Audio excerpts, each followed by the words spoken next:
కార్తీక మాసంలో ఇప్పుడు నేను చెప్పబోయే రాశుల వాళ్ళకి మహర్దశ పట్టబోతుంది. పట్టిందల్లా బంగారమే. శివుడికి అపర భక్తులైన రాశులు ఈ రాశులు, అలాగే శివుడి ఆశీస్సులు కూడా వీళ్ళపైన ఎప్పుడు ఉంటాయి. మరి ఆ రాశులు ఏంటో చూద్దాం. మేషరాశి వాళ్ళకి కార్తీక మాసంలో బాగా సానుకూలంగా ఉంటుంది. ఏదైనా కొత్త పనులు ప్రారంభించడానికి అనువైన సమయం. మీరు పడిన కష్టానికి ప్రతిఫలం దక్కుతుంది.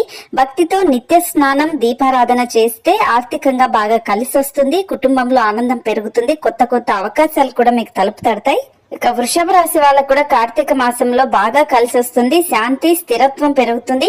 ఈ సమయంలో వీరు క్రమం తప్పకుండా దీపారాధన, శివ పూజ చేయటం వల్ల మానసిక ప్రశాంతత లభిస్తుంది. ఉద్యోగం, వ్యాపారాల్లో నిలకడ వస్తుంది. పెద్దల ఆశీర్వాదం తప్పకుండా తీసుకోండి, అంతా కలిసి వస్తుంది. ఇక సింహరాశి వాళ్ళన్నా కూడా కార్తీక మాసంలో చాలా చాలా బాగా కలిసి వచ్చే అవకాశం ఉంటుంది. ఎందుకంటే శివుడికి ప్రీతి ఈ సింహరాశి వాళ్ళంటే. చేసిన పనికి ప్రతిఫలం దక్కుతుంది. సరైన